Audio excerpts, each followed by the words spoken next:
finish, and with another 3 managers heading off into the sunset. That's now 45 managerial changes in the Football League just this season. Well, all the news on that and the latest promotion and relegation issues over the next 90 minutes. In the firing line for us tonight, Birmingham City's Paul Robinson and pretty much everyone's Chris Iwelumo.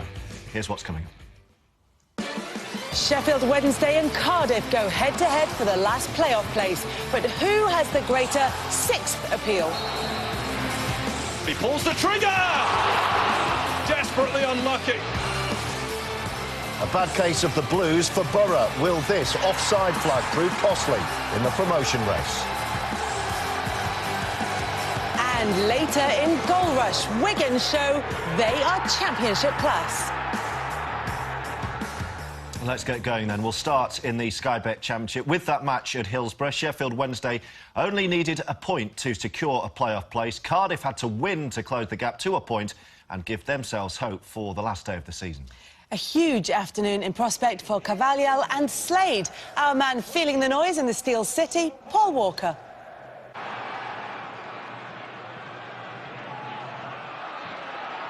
Lee, Forestieri.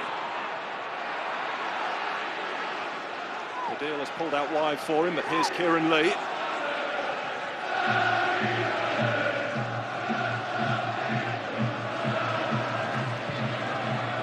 Here's Bannon, lovely flick, in for Zhao. He'll go for the corner. Bannon, lovely flick into Zhao. Tries to get the shot away.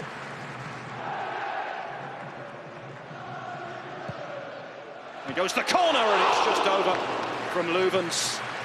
Well, what a moment that would have been to register his first Sheffield Wednesday goal.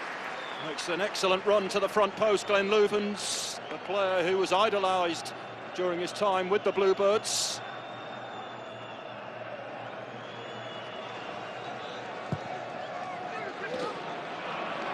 Lucas Zhao, who loves to play on the shoulder, looking to receive this. Hooper.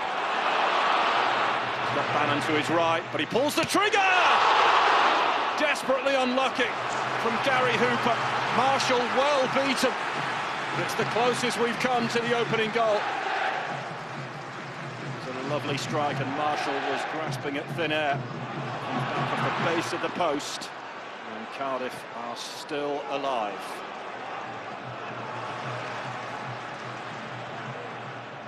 Amiobi against Louvens. Cashwee. They've got numbers forward here, Cardiff as well. It's Whittingham's strike. Well, it was firm and true,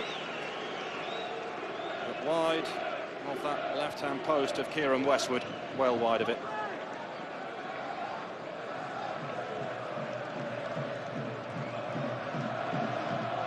Here is Padil, trying to find Hooper. Kieran Lee, lovely ball. Padil, spilled by Marshall! And Gary Hooper is there on the follow-up! The door to the playoffs has been ripped off its hinges! And all Wednesday need to do now is walk right through it! Padil's shot spilled by Marshall, gobbled up by Gary Hooper. Is it season over for Cardiff City? It will be, unless they can find 2 goals. Sheffield Wednesday 1, Cardiff City 0.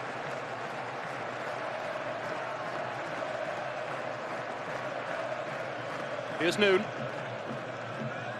Tossed in high, Malone's up from the back. Jack Hunt's able to clear to touch. Oh, what happened there? That's the Wednesday physio, Paul Smith. Now, did he prevent Malone from getting to the ball? He did look. Well, a yellow card for Malone. You can understand why Malone is upset. Well, the camera doesn't lie, and Paul Smith definitely kicked that ball away. And the push from Malone in the back of Paul Smith gets him a yellow card.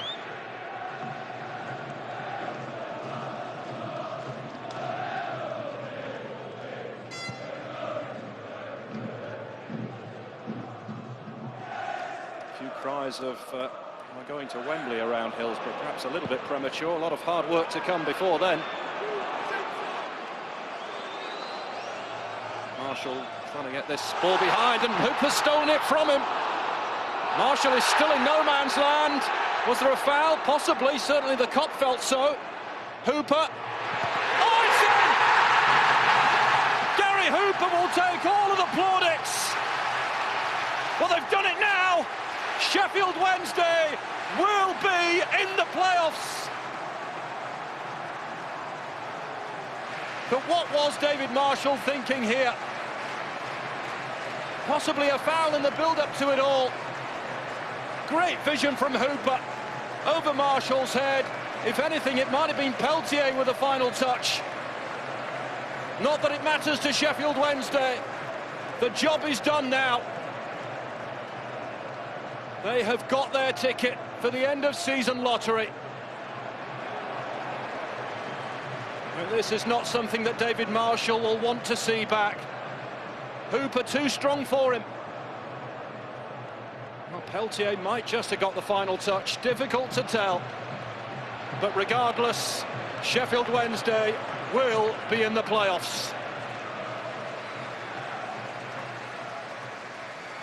Lopez.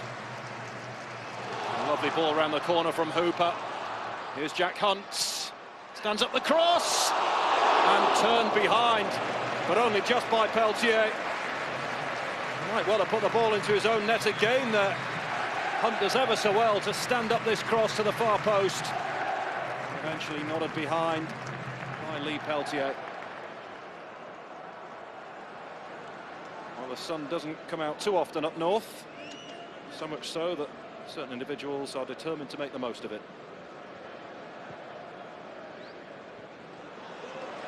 There's Jeremy Allan. Bon O'Keefe has come away with it and gone to ground. Into the last 2 minutes we go.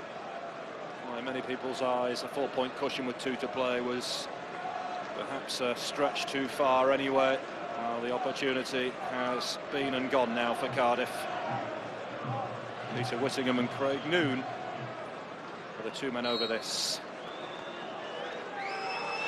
It's Whittingham, it's a good strike. Lovely height on it. Westwood scrambling across to his left. Oh, it's very close from Peter Whittingham.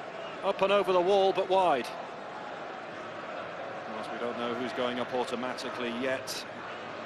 It will be one of Middlesbrough, Burnley or Brighton.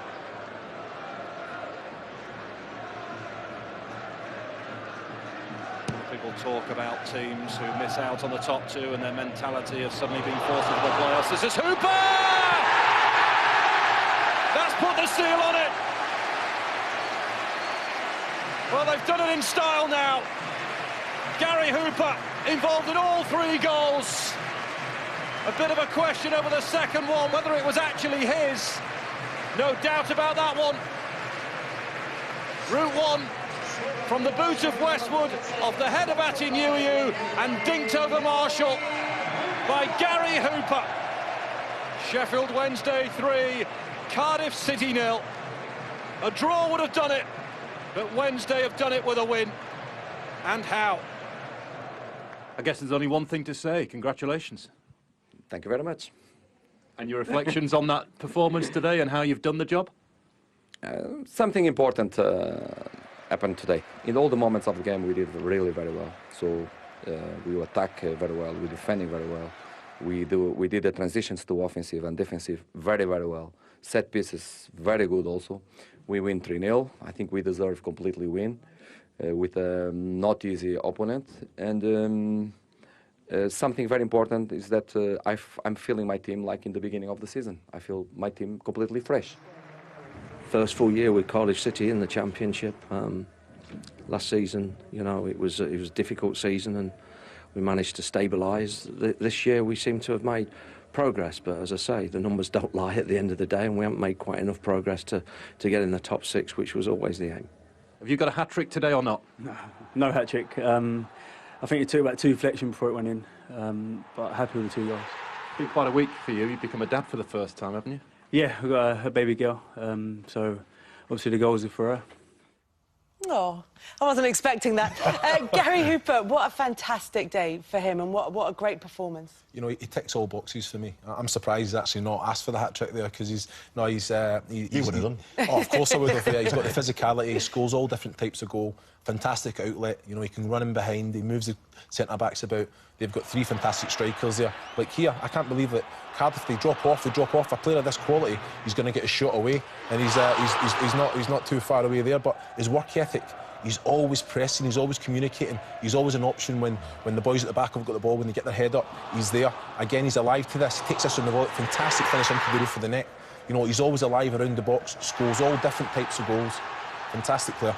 And Paul, his hard work was crucial to the next goal as well. Yeah, it was. For the second goal, the distance that he's covered to make up on Marshall, thinking it's going out. Surprised in the experience of Marshall here, just not getting rid of it. And like you say, Hooper there's never given up. He's composed himself. There he keeps going, he keeps tussling. I'd give it to him.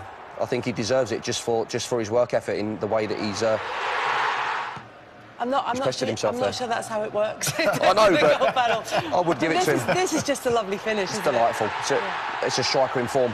Yeah. And he's read the flick on, and just the composure to dink it over at Marshall there's it's a fantastic day for him, but I would give him the hat-trick, definitely. But Carlos Carvalho talking about how fresh his team are, as fresh as they were at the start of the season. You can see what he meant by that when you watch the game. You know, I think if you look at the 4 results previous, you know, I think he was happy with the result. The performance. The result, not so much. But today they started very well. They played some fantastic football, dominated the match from the first minute, created chances. But like you say, they have that. They play with that fluent, expansive football, you know, and that's what he wants them to do, you know. And they do look very fresh, they've got a lot of energy from first minute to last. They could have went on and scored a few more goals as well. And they've beaten Birmingham twice this season, Sheffield Wednesday. What are their strengths going into the playoffs that we know they've qualified for now? They've got great attacking ability. You've got Forestieri, Bannon, Nihu, Hooper. Players like that, McGeady as well, who's there. Yeah. They've got quality players who can cause a lot of teams a lot of problems. So it's going to be a great playoffs, whatever it is, whatever teams are in it. It's going to be really good to watch. Right, well, stay with us because there's plenty more to come on Football League tonight, including a Friday night belter in Birmingham that ended in agonising fashion for Ayala and Aitor.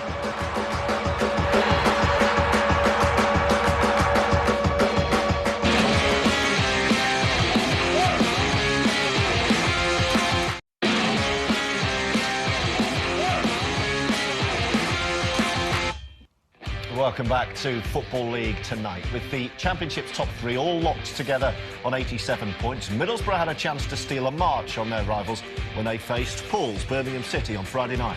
Both Brighton and Burnley have had narrow wins at St Andrews in April, and Borough boss Aitor Karanka was hoping that his team could do the same. Commentary comes from Don Goodman and Bill Leslie.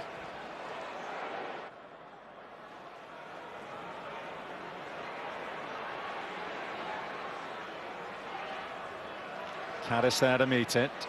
Here's Richie Delat. Clayton. Backpedaling well was Grounds, and Davis should clear here for Birmingham. Thundering of hooves would have been getting ever louder in the ears of Clayton, with Donaldson coming in behind him. Now Ledbetter.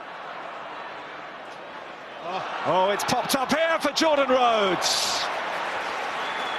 Oh, it's a hands-on head moment if you're of a Middlesbrough persuasion, because chances don't come much better than this, and it's all really a bit fortunate in how it arrives at Jordan Rhodes. Fabrini comes back, they get into a bit of a tangle. Credit to Adam Legzdins.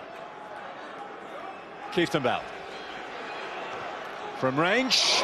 Oh, and it's pumped away to Donaldson, and an excellent recovery from Konstantopoulos. Well, he's a very, very, very lucky boy. Does terribly there in the first instance, and Donaldson can't find the net. What a chance for Birmingham. Game's come alive. Gaston Ramirez, Jordan Rhodes, big moment, big save there from Legzdins. Two big chances. You would have fancied Jordan Rhodes to at least take one of them. It's good goalkeeping. Here comes Grounds. Clayton went to ground as he had a little bit of a tussle there with Gibson. Gleeson! Oh, what a shot! A shot that has ramifications up and down the land in this race for promotion.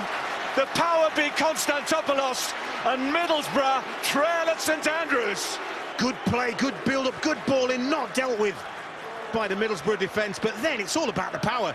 Pure strike from Stephen Gleeson, and Konstantopoulos found it too hot to handle.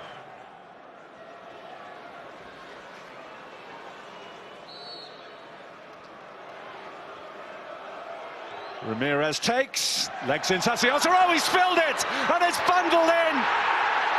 Jordan Rhodes' goal, but Adam Legsins, who has been exemplary up till now, with a disastrous moment that gives Middlesbrough a route back to level terms.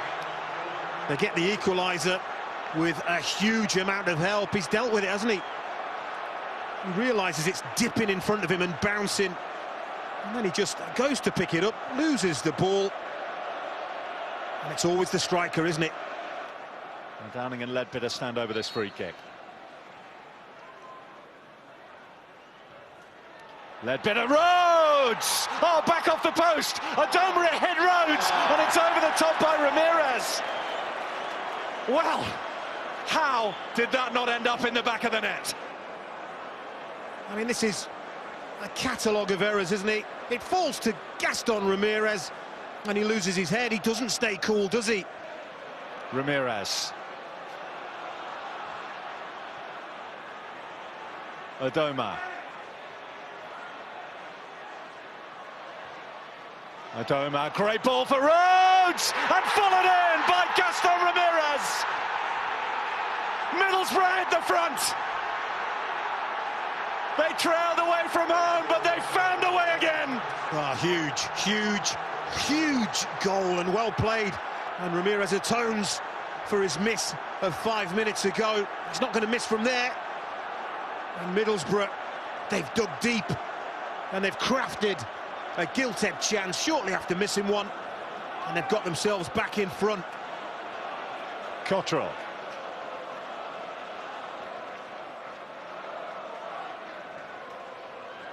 Up towards Clayton Donaldson. It'll fall here for Davis! Well! Birmingham certainly do have a response. They're not done yet, not by a long way. David Davis, 2-2. Oh, game on, and he wants his team to pick themselves up, but it's hard, isn't it? His team have scored 2 goals from a yard out, and his team have been undone by 2 spectacular strikes. That's all you can say.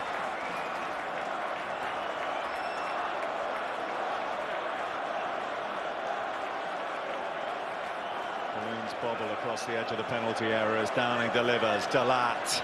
Here's Jordan Rhodes. As Ayala! Ho-ho! Daniel Ayala!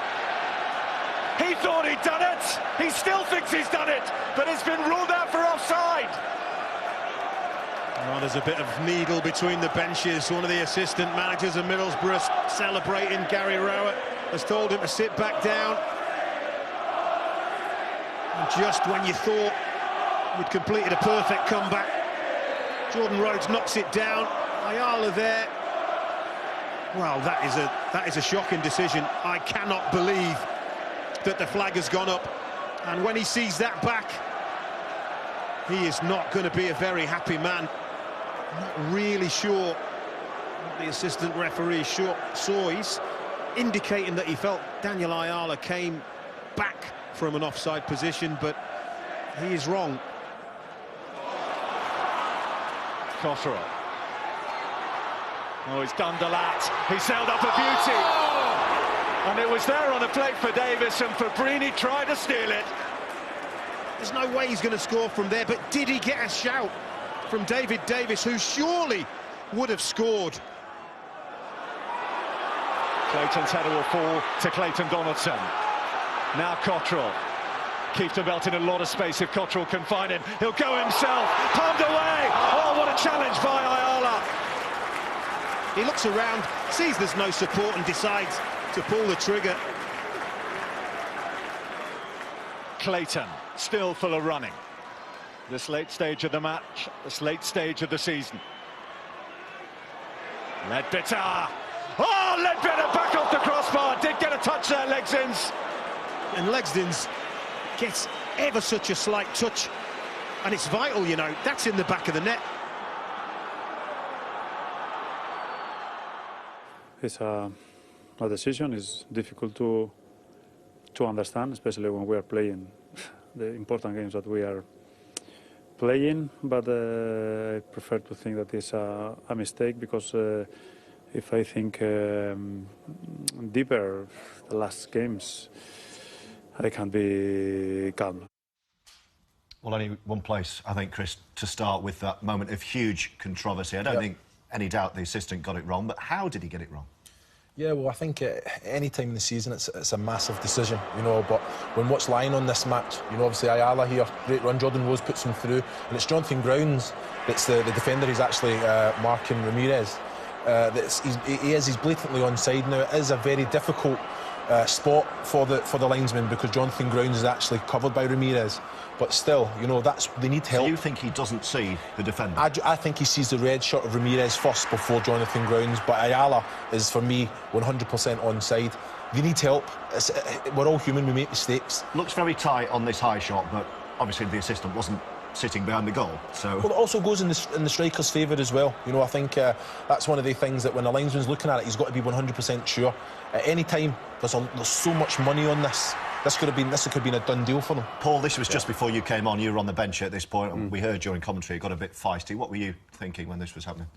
I thought it was a goal from the angle I'd seen, just a clear goal. But then when you see the replays now, it's a very bad decision that the linesman's made. Yeah, and like you say, it could cost Borough the opportunity of going up as automatic promotions. So you would like to see something like in tennis, where every team has a challenge? Say, hang on, that's wrong. Yeah, well, choose ours. Me and Paul were speaking earlier, and I think it's just that the fourth official has the replays back, and it takes 6 seconds. See it from a few different angles, onside or offside. It's as simple as that.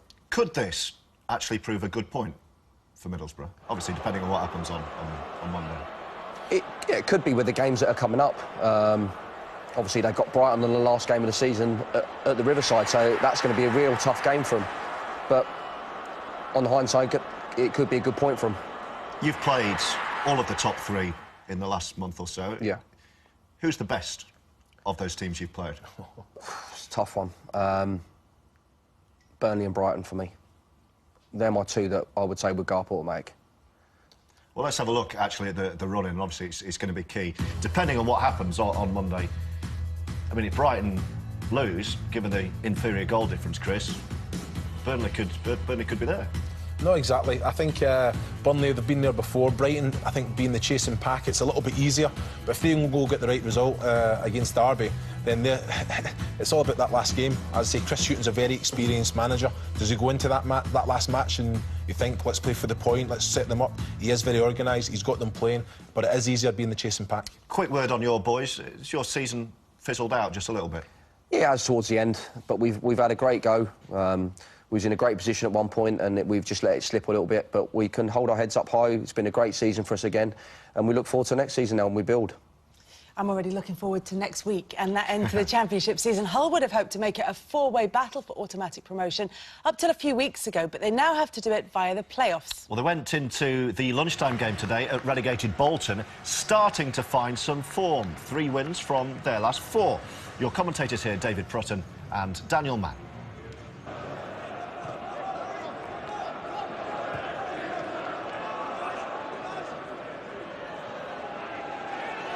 Oh, Davis making real inroads here, and an opportunity for Pratley. Oh, and Clough denied right at the last by Leonard. Now here's Neil Dans, who took the low road but couldn't hit the target. Well, this should really be 1-0. It's a wonderful run from Davies. Non-committal defending from Hull City allows him to get deep into the 18-yard box. Good defending in the end. Lenihan that gets the final block on.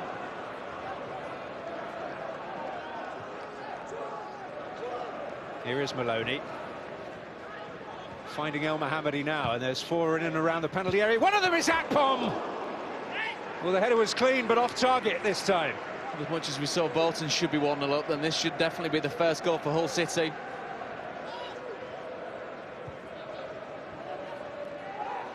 Tony down. Challenge came in from Darren Pratley. It's unfortunate there from Pratley because it was good, patient defending we saw from Bolton there. And all Pratley has to do is just pump the brakes, stay on his feet. Missed time there from Darren Pratley.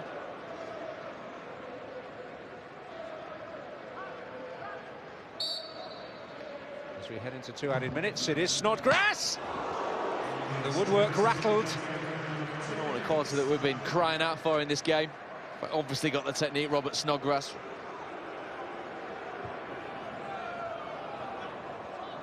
Intention to get El Mohammadi in, which has not proved a bad idea this afternoon. The quality is provided. Quick one there for Snodgrass to curl it. Then Amos able to claw it away. Robert Snodgrass is a player that you've got to be constantly aware of. He's got far too much time here within the 18-yard box. Don't think he's looking for the cross. I think he is looking for that top corner. Here's Clough.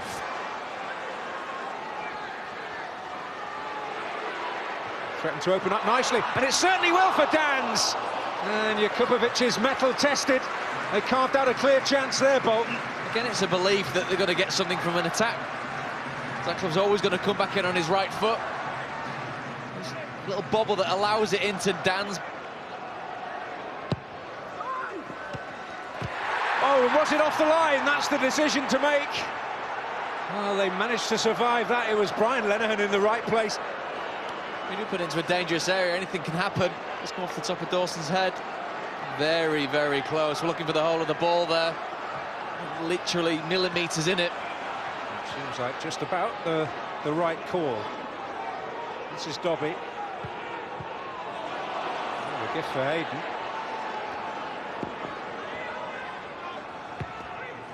He managed to make something of that. He has, and there's Akpom, and he's so unlucky. It's one of several good chances that Akpom's had. Really good work by Isaac Hayden. Shouldn't really be getting across him from there. Nice step over from Sean Maloney. Neil Dans on for Wilson again. On Pratley, Dobby! The substitute makes an impact. Bolton desperate to end the campaign on a high note. Running the risk of this Hull City throughout the game, allowing Bolton into it in certain areas. Nobody goes with the runner, Wilson, and he's allowed to put a decent ball, and I think Pratley thinks Harry Maguire's going to get on the end of that. Sits up so nicely for Stephen Dobby. Eyes on the ball, low and hard, a terrific finish. If I'm being honest, that's why we're not in the top three and why we're in the playoffs. There's too many times when we've put in a performance, unfortunately, like that, and that's where Achilles heel. You know, we're going along very nicely, and unfortunately, too often we've threw in a performance which is not good enough. Which is a very honest assessment, Paul. But is that going to hurt Hull, this form that they're in going into the playoffs? You would hope not, because of the squad they've got. Hopefully they'll bounce back. They've got big enough characters in their dressing room to lift each other up and move on to that. So for them, it's vital now the next game that they win it and then take that into the playoffs. It's amazing that this form, we talk about the stats, 3 wins in 4 before this. Now it's just 1 win in 3. It's amazing how you can spin them. What we do know is last time you were in, I think it was just ahead of Birmingham's win over Hull. Did you think that they would slip out of the automatic places? Not really, no, because the strength and depth that they've got is probably one of the best ones in the Championship. But like you say, it's such a tough division to play in, and any team can beat anyone on their day. And like you say, Steve Bruce is a very honest manager, and he's come out and said that that's been their Achilles heel, is that they've not gone on to win games and lost them. How do you think they're equipped to perform in the playoffs, Chris? No, well, I think they were very reliant on Hernandez. You know, when he's not firing, then they were struggling. They're dominating games with the ball, but they're not clinical enough. Like, we see it again today. A lot of chances hitting the bar, but they're not clinical. They're not putting the ball in the back of the net, and that's where the inconsistency definitely came in. Well, plenty more from the Championship on the way. Coming up next, the long goodbye for Paul Lambert and Blackburn. He's off at the end of the season, but would he be going out on a high?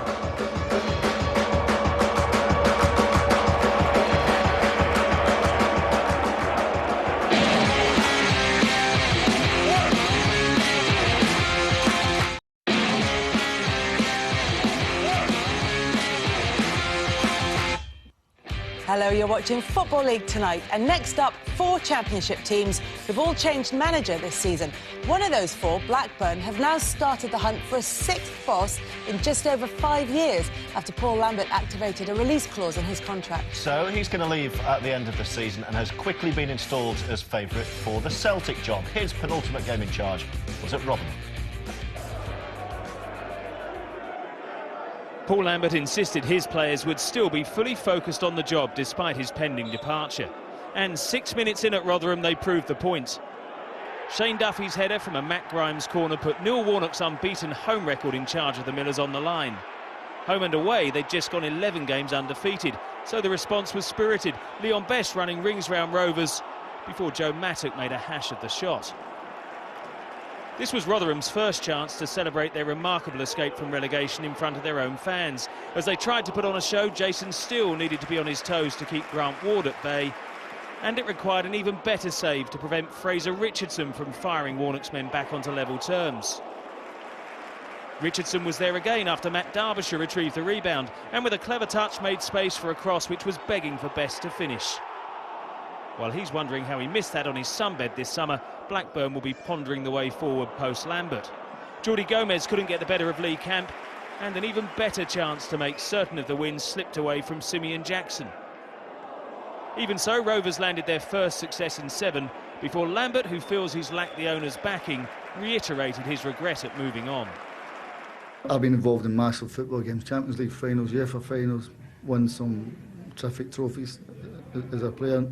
Manager for some really high moments, and that was up there with him because the emotion or the feeling towards myself has been overwhelming for being here for a short space of time. So it's a special club, this. There's no two ways about it, Blackburn, and yeah, it's sad to make a decision, but it's something I felt was right for everybody. A week on from securing their championship status at Blackburn, Bristol City treated their fans to a stress-free finale, rather out of keeping with much of the campaign at Ashton Gate. Jonathan Kodjia had come off the bench to score at Ewood Park, but he was restored to the starting lineup here, and Huddersfield simply couldn't hold him. That first-half miss was forgotten just before the break, when Joe Bryan's flick released the Frenchman, whose direct approach paid dividends for the 19th time this season. Kodjia's reinstatement was one of 5 changes from manager Lee Johnson, and for 13 second-half minutes in particular, this glimpse into City's future looked very encouraging indeed. Bryan's determination delivered the second goal to settle the outcome, which was also his first since he scored the winner at Middlesbrough in August. It's been an anxious 8 months since, which became increasingly hard to fathom in the late April sunshine. Kodjia's next charge was curtailed by Terriers keeper Jed Steer, before Bobby Reid struck a teammate first, and then the crossbar. That was a minute after Bryan's goal, and just a couple later, Kodjia made it around 20 for the season. Johnson had put him on penalty duty to help him reach the landmark, but that kind of assistance proved completely unnecessary. The striker might have had a hat-trick, and in the end, he didn't even score the goal of the game. Lee Tomlin saw to that to complete the rout. If they can sign him from Bournemouth and keep Kodjia, the Robins could have rather less to worry about next season. What a goal that was, by the way. We've got to talk Blackburn. Yeah. When a manager himself decides that his time is up and walks away from a position of employment, I mean, that doesn't happen that often.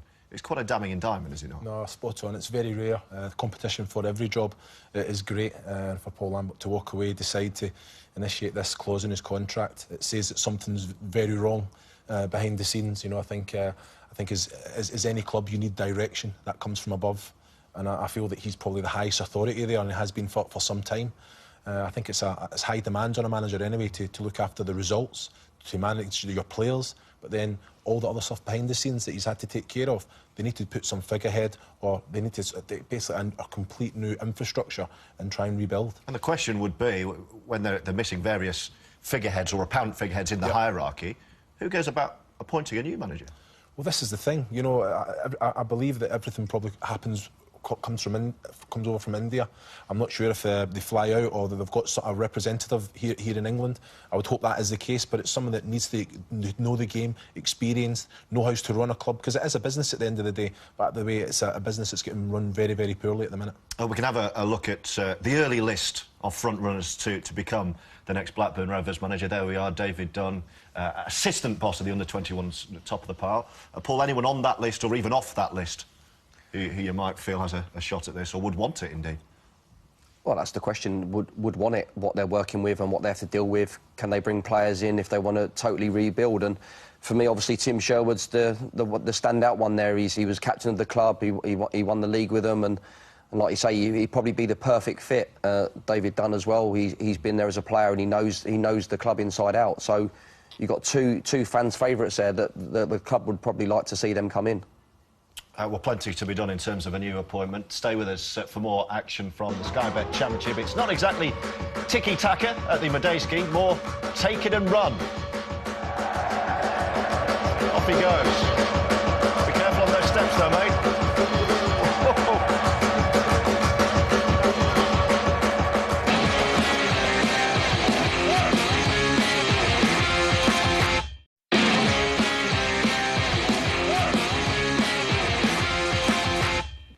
Welcome back to Football League Tonight. Now, at the risk of repeating ourselves, we bring you another 4 Championship teams who've changed manager this season. Leeds and Brentford are finishing with a flourish, having climbed into the top half of the table, and both were at home to London opposition in the shape of Charlton and Fulham.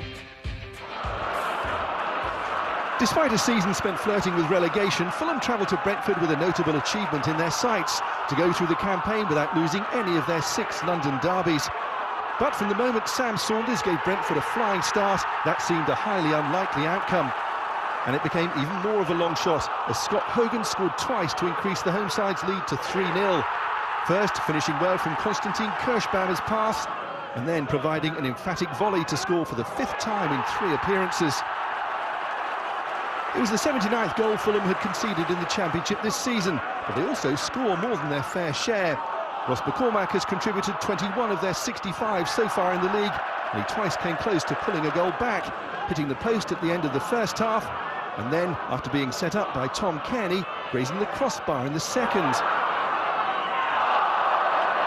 But there was no stopping Brentford's march towards a 6th win in 8 Championship games, and they pushed for a 4th goal. Substitute Jack O'Connell forcing a save from Marcus Bettinelli. But another 3 points were already under wraps, and even McCormack's goal threat was blunted at Griffin Park as Fulham's winless run was extended to a 4th match. Try telling Leeds manager Steve Evans there wasn't much riding on this one. Stuart Dallas almost delivered an early boost for his boss, who'd love to keep the job beyond the summer, and won't have welcomed such a committed display from a Charlton team already consigned to life in League One come August. Johan Berg Gudmundsson couldn't have gone closer to giving the relegated Londoners a surprise lead. And when the Icelandic international got another chance from Morgan Fox's centre, he made sure it counted. After 2 in 2 games, the midfielders, clearly a man Burnley must track closely next week at the Valley if that match remains pivotal. As is the often lively Ademola Lookman, who by increasing Charlton's advantage may have added a black mark to Evans' CV in the eyes of trigger-happy Leeds chairman Massimo Cellino. From 2 down, it was a long way back for Leeds if they were to muster a 4th win in 5 and continue their end-of-season rally. Charlie Taylor's cross looked perfect for Chris Wood to start the revival, but they'd be forced to wait until another one of those tailor-made balls into the box picked out Sol Bamba with 19 minutes to go. Now the comeback appeared to be on. The home side had their towels up, and Charlton seemed to be in big trouble when Mirko Antonucci played in Wood, only for Nick Pope to intervene. And not for the last time, the Addicts forced to cling on grimly for a victory manager Jose Riga said proved his players' respect for the fans, forcing Evans to state his case in the week when he expects to find out his own future. There's no question about whether I'm the man to take the club into the top 6. When I've been given support, my CV just stands out from everyone else when you look at 8 promotions and championship wins, so you know, a mixture. So it tells you that if you get that support, you deliver the objective, and the objective's been very clear from the president, which is to be in the playoffs at the end of next season and have 45,000 here every week. So Steve Evans expecting a decision before the game against Preston next week. How do you think he's performed in the role as Leeds manager? I think, like Chris said before, he steadied the ship there. He's gotten back to winning games, maybe not in a nice way, but again, it's about winning games, and he's done that. So obviously there's going to be a decision made, like we're going to say, but before the Preston game, whether he'll be the manager during that time or after it, we won't know. The objective, he says, is to be in the playoffs by the end of next season, but he says they need investment to do that. Do they need to add to their squad? Yeah, of course. I think he's come in, he's steadied the ship, but they need to progress. That's going to take money, that's going to bring in quality players. He's saying 5, 6 players there. Probably needs a little bit more than that, I would say. But yeah, you have to have an objective, you have to have a target. But if he's got the support of his chairman and the owner, then it's a massive club. They've got great support, infrastructure there. They can achieve that if the money's put in. Yeah, but coming out and saying, I can take this club forward if you give me the investment, could be quite a risky strategy. Very confident. He's very confident, Steve, and he's proved that in the past. He's not shy with the words in what he says, and he obviously believes that he can take Leeds forward. So, and that's what he's thinking. And yeah, he does say it out loud quite a few times. Yes. 3 more championship games to bring you now, starting at Portman Road. With the top 6 unreachable for Ipswich and the bottom 3 inescapable for the Dons, a certain lack of intensity for this swan song in Suffolk. But a first goal since August for David McGoldrick suggested Ipswich would at least end their 7-match winless streak. He quickly almost doubled his late high spot in a frustrating campaign, but Charlie Burns denied both him and then Teddy Bishop, making his first start of a season ruined by injury. The Dons' equally experimental lineup had a foothold in the game at half-time, which couldn't be said for Samir Carruthers after McGoldrick's clumsy challenge. So, 2 weeks after saving a penalty at Preston, emergency keeper turned striker Alex Revel stepped up. The veteran's afternoon wasn't finished yet. Ipswich led again with 20 to play when Kevin Brew's free kick found Brett Pittman off the bench for a first goal in a dozen games, which was quickly followed by one last example of the frailty that's blighted Ipswich's season. Norwich loanee Josh Murphy picking out Revel, clearly still going strong at just 32.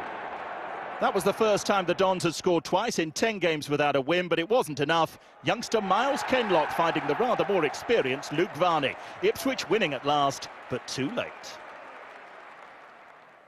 Jermaine Beckford's return from knee surgery has been the real big bonus of the run-in for Preston North End, though he couldn't quite get the better of Ali El-Habsi to give his side the edge at the Medeski Stadium, where home team Reading was second best throughout the first half.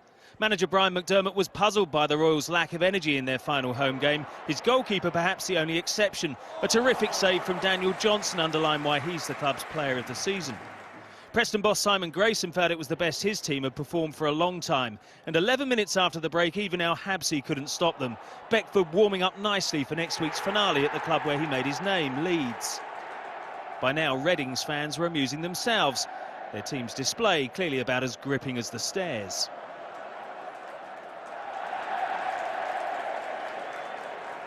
It looked like there was a bit of a bum deal in store for Preston too, when 4 minutes from the end, Stephen Quinn cracked in his first goal for the Royals and threatened to send North End home with just a solitary point for their sterling effort. In stoppage time, that changed when Johnson was allowed the room to finish the job, clinch a first win in 6 and consolidate Preston's top half position. If Forest were looking for an incentive in what appeared to be a game of little lasting significance, it was the prospect of victory taking them above their opponents in the Championship table. And they certainly carried the greater threat in the first half, with Chris Cohen shooting wide before Carl Ikeme rescued Wolves on the stroke of half-time, saving from Danny Fox's header before Gary Gardner's follow-up was scrambled to safety. But then with just under an hour played, Wolves provided a moment to savour for the 2,000 fans who'd made the journey to the City Ground. A fantastic finish from Joe Mason. But his team have won just once away from home in almost 4 months, and they couldn't hold on to their lead.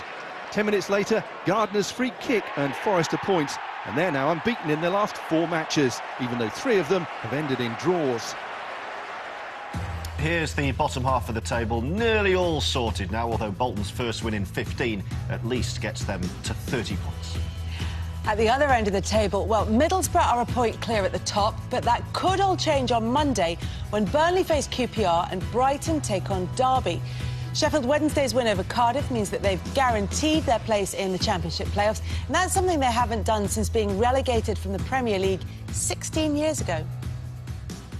Now, we often talk, guys, about how ridiculously strong the Championship is as a league. We could actually have a look at a list of the teams that we know are in the Championship for next season. Are these the teams who have neither been promoted or relegated or come down from the Premier League or up from League One? And all of these on this list have been in the Premier League in the not-too-distant past. Yeah, and all clubs with fantastic histories, you know, and it's the Championship, it's known worldwide that how difficult it is. Nothing's guaranteed that these teams that are going to come down this year, you know, there's some massive teams that have got great support, good money behind them, that they're going to be fighting for it. You know, you're looking at probably 14, 15 teams that are challenging and can possibly get promotion. Why can't, Paul, these big clubs with the history and the pedigree that Chris mentions, why can't they get out again of this league? Because it is such a tough division to get out of, and it is players' mentality as well. I think a lot of players who have left the Premier League all of a sudden want to leave. They want to go. They don't want to play for the teams that get relegated. They don't want to have that burden of that pressure of playing in the Championship week in, week out. And for me, it's the most physical and demanding league that's out there. Such great names in there, aren't there? 100%. You're looking at 46 games, you know, Monday, Saturday, Tuesday, and it's yeah, they come thick and fast. And it's one of it's a mindset, it's a mentality that you have to be in. You have to be in the physically the best shape. You know, if you look at stats, you look at the midfielders and that players are running more distance in the Championship than the Premiership. Now, goal rush from Leagues 1 and 2 is next, and while there's joy for Wigan at the top, Donny looked done for down at the bottom.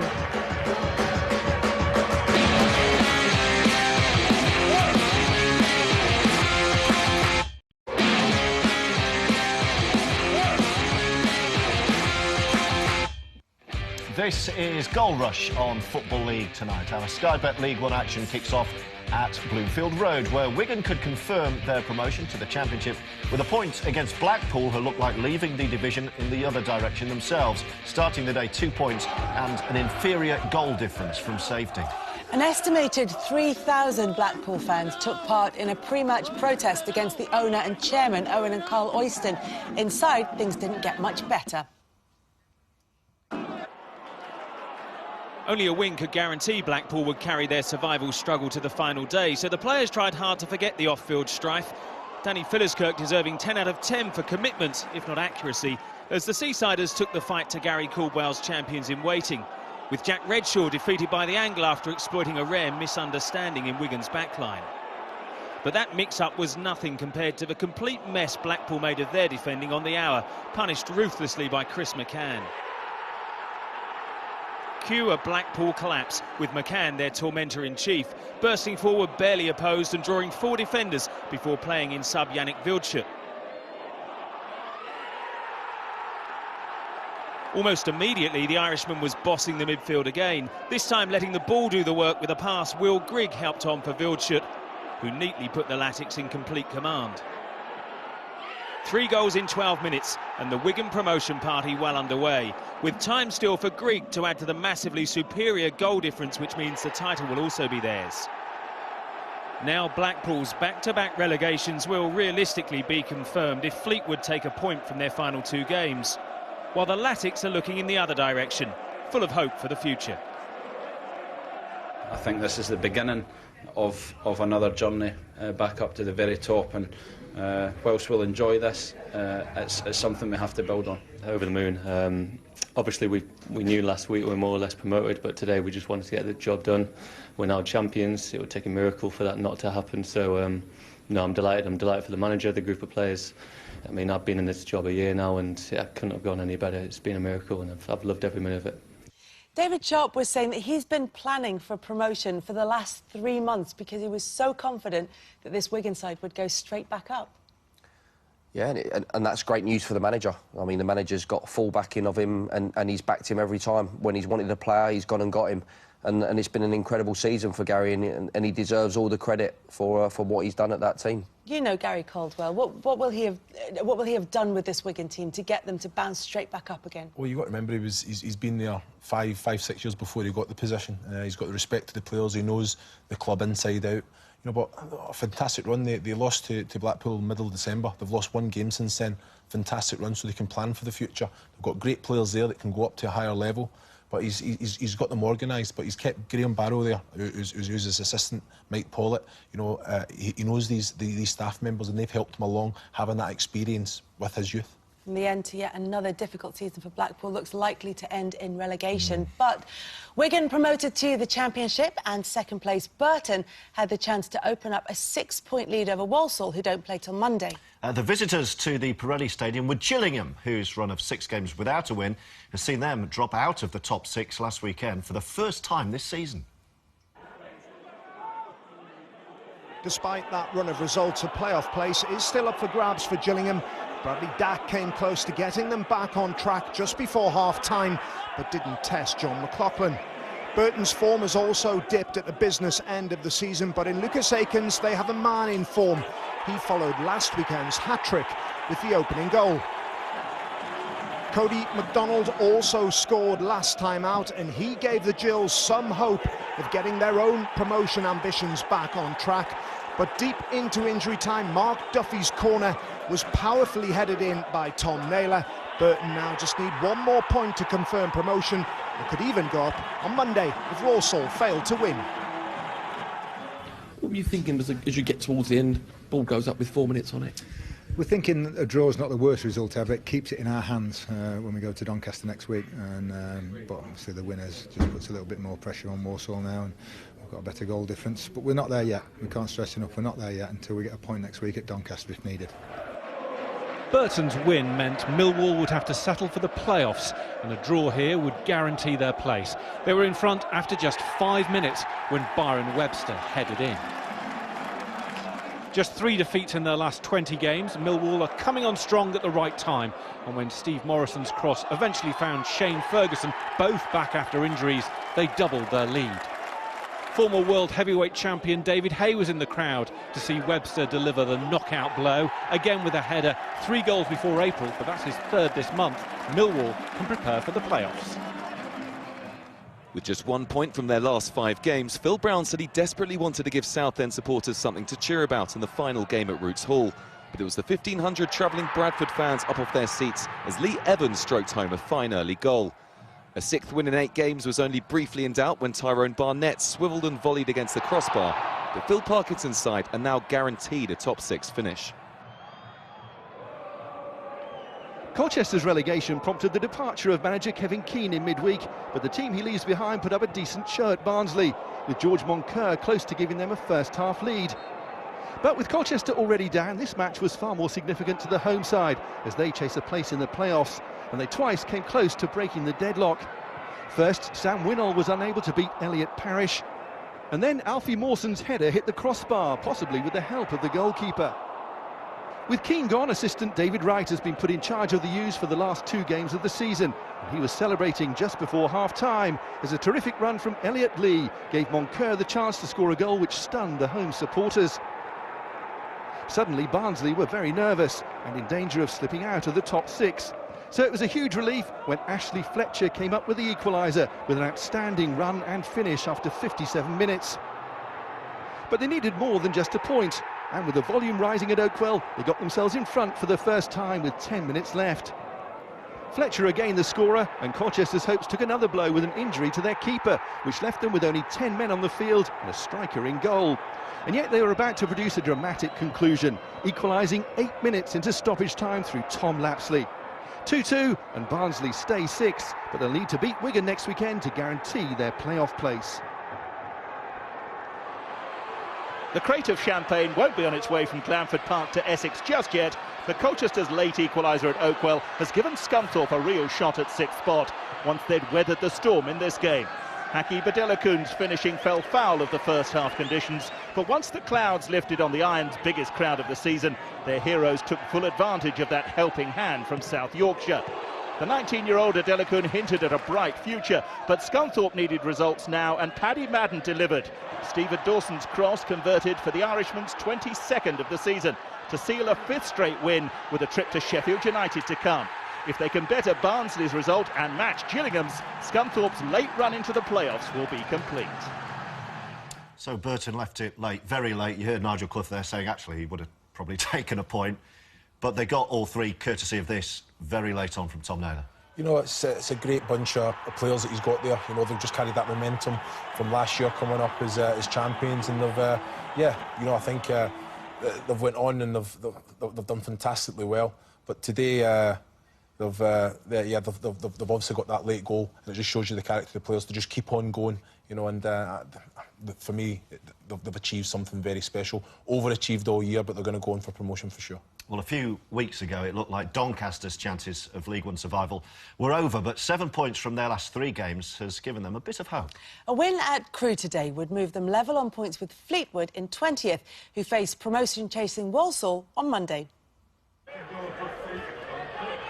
Doncaster's bid to continue their unlikely escape act was delayed for half an hour by a downpour which left Gresty Road on the soggy side, before Tommy Rowe's strike created hope for 800 travelling fans that drained away just as quickly. A defensive howler by Cedric Avina gifted an equaliser to Callum Ainley, and for Rovers a fatal trend had been set. Just before the hour, more defending, for which only the word calamitous will do, allowed Marcus Haber to finally take one of several chances. And Crewe's first win in 16 games was sealed late on by Brad Inman. Rovers' vastly inferior goal difference means they're definitely down with the Alex if Fleetwood get a point on Monday, and all but definitely even if they don't. When things have got a wee bit tough and maybe really tested us mentally, we've struggled. We really have, and not been anywhere near good enough in that department. With one eye on events at Gresty Road, if you blinked you might have missed a goal or two in this one, with the first of 7 going in just before half-time, Jack Baldwin heading Peterborough in front. And they didn't seem to be missing this week's managerial casualty Graham Wesley too much when Lee Angol made it 2 shortly after the restart. And there was little sign of the drama to come when Angol produced his second accomplished finish of the afternoon. Cue a crazy 15 minutes with Jean-Louis Akpa-Akpro's deflected effort kicking off the carnage. And a highly unlikely Shrewsbury comeback became more than a remote possibility when Akpa-Akpro floated a fine ball onto the head of Andy Mangan. 3-2. More inspired play from Akpa-Akpro, and Jack Grimmer thought he had earned his side a fantastic point in their fight for survival. But in the 4th minute of added time, John Taylor stole in to win it for Peterborough. Amazingly, there was still time for Ian Black to pick up a second booking. But Doncaster's defeat means Shrewsbury will be playing in League One next season. No wins in their last 3 have left Chesterfield sweating on their League One status, but 3 points here would guarantee their safety. And when Bury's Cian Bulger brought down Gary Liddell, Jay O'Shea stepped up to give the Spireites the lead. Lee Novak had been a doubt after injuring his knee last weekend. No evidence of that. In this shot, Chesterfield's top scorer had his 15th of this season. Dan Gardner only recently returned from a loan spell with Bury, but his goal against his former teammates meant his parent club would be staying in League One next season. Coventry haven't finished in the top 6 of any division since 1970. It's a staggering stat, and one that won't be ended this season. Marc-Antoine Fortuné's fortunate goal did at least give the fans something to celebrate. There were genuine celebrations for the second goal as Andy Rose timed his run to perfection and placed his shot high into George Long's net. Sheffield United briefly threatened a comeback when Aaron Martin brought down Billy Sharp.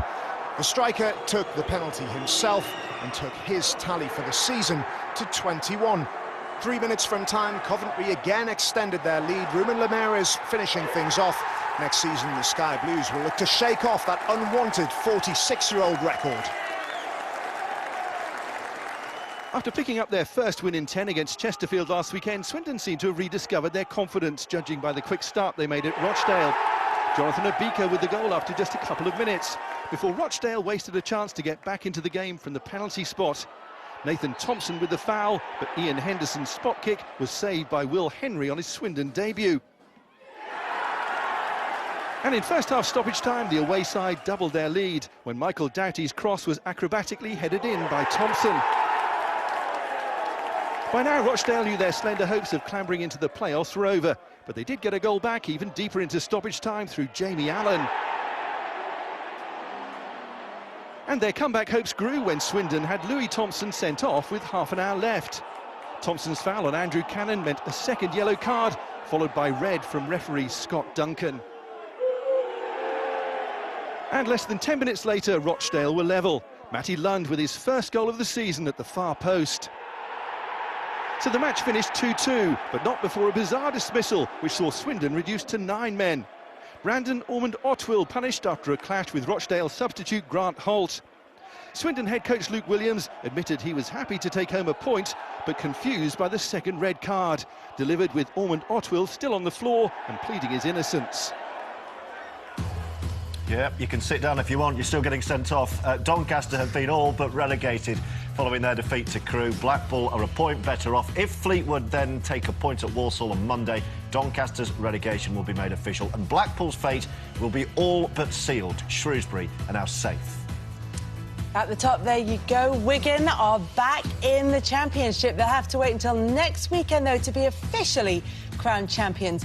Burton are 6 points clear of Millwall and Walsall, but they do have that game in hand. Bradford have guaranteed their playoff place, and there's going to be a three-way battle for sixth between Barnsley, Scunthorpe and Gillingham on the final day. Another quick break then, but stay with us for all the League Two action coming up next. They weren't on many promotion accas at the start of the season, but our key are just a win away from League One.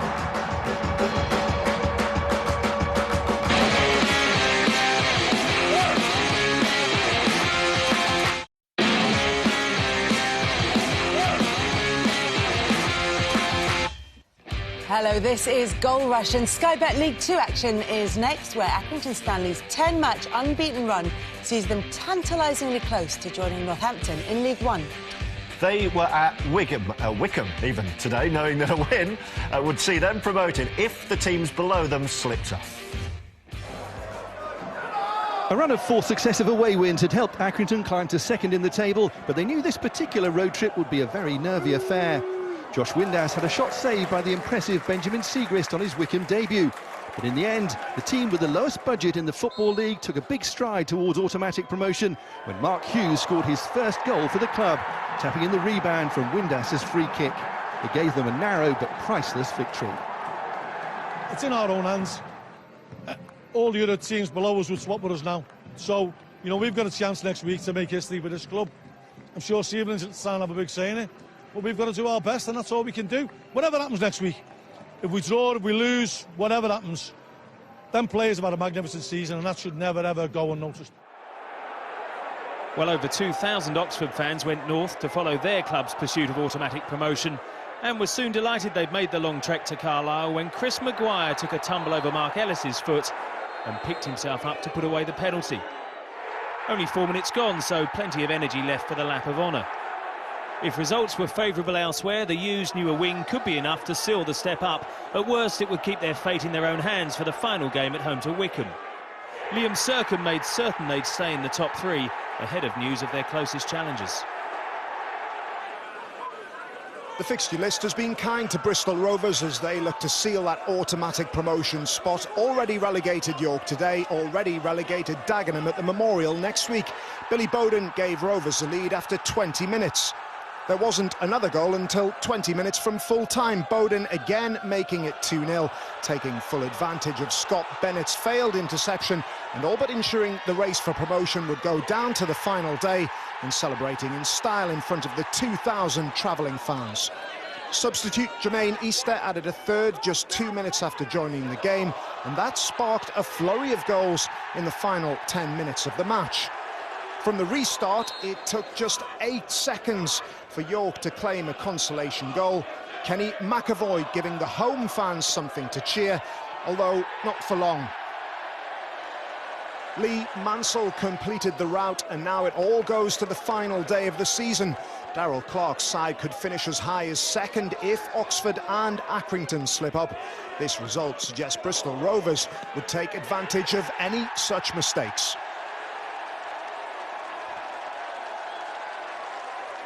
Both sides here chasing promotion, though Plymouth were hoping they wouldn't need to rely on the playoffs. They took the lead when Jamil Matt got on the end of a great pass from Jordan Houghton to score his 5th in 8 games. But Argyle lost their lead just over 5 minutes from time. Ben Williamson, a pivotal player in Cambridge's 6-match unbeaten run, equalised with his 3rd goal in as many games. And 2 minutes later, the U's, who retained faint hopes of making the playoffs themselves, had turned this game on its head. Jimmy Spencer profiting from good work from Zeli Ismail. A late winner? Not quite. Into injury time, and the Pilgrims were level when Graham Curry fired home his second in a week. A draw ends Cambridge's promotion hopes. Plymouth, who were top at Christmas, can only now go up via the playoffs. While wins on the road elsewhere ended their hopes of automatic promotion, Portsmouth made no mistake on a 650-mile round trip, which could have been rather shorter for Cal Naismith. The striker chose not to extend a loan spell at Hartlepool earlier in the season and returned to cleverly haunt his temporary employers. While Pompey head for the playoffs, Hartlepool's season will end next week with their own long journey to Plymouth. The fans will travel dressed as Star Wars stormtroopers, but here the force was with Connor Chaplin, who sealed Portsmouth's third straight win. Wimbledon knew a win would guarantee their place in the playoffs, but Stevenage more than matched the division's form side. They should have gone ahead through Greg Lure in the first half, but a brave piece of goalkeeping from Keller Roos denied him, then Dean Parrott. Wimbledon are fighting for a 6th promotion in their short 14-year history, and while Sean Rigg couldn't quite find the decisive goal here, a point was enough to secure a first-ever Football League playoff spot for the club. So 2 from Accrington, Oxford and Bristol Rovers will be automatically promoted. There's how the table looks. That's their final day fixtures. Which 2 are joining Northampton, Paul? I'm going to say, as it is now, Accrington and Oxford to go up. What do you think, Chris? Yeah, I think I've got to agree with Paul, as it is. Why? Yeah, they're on form. You know, Bristol, I think Oxford done enough today. They showed today at Carlisle that they've got that quality there. Now, Crawley Town's new owners made their first managerial change this week, sacking Mark Yates. He'd been in charge for 11 months, winning 13 of 47 games in charge. The new boss is Dermot Drummy, whose previous role was at Chelsea's Youth Academy, where he won the FA Youth Cup in 2010 and the Under-21 Premier League in 2014. He started with a trip to Dagenham and Redbridge. The new Crawley gaffer got a good luck tweet from the official Twitter account of the soon-to-be-deposed Premier League champions. But the 6-game losing streak showed no signs of ending, Christian Doige opening the scoring. Having waited 51 minutes for the first goal, Daggers fans had to wait less than 2 for the next. Doige again the man to put the ball in the net. Crawley's Callum Preston is still wondering how. Ashley Hemmings completed a comfortable win, and with York losing, John Still's side at least move off the bottom of the table. Hemmings has some moves too. No sign of the promotion party coming to an end 3 weeks after the Cobblers secured passage into League One. It took them just 4 minutes to go in front against an informed Luton side through a thumping header from Xander Diamond. A packed-out Sixfields were treated to a fine-flowing move as John Joe O'Toole and Ricky Holmes combined nicely for John Marquis to make it 2. And Northampton were finally able to lift the League Two trophy in front of their fans, with Chris Wilder enjoying the acclaim he so richly deserves.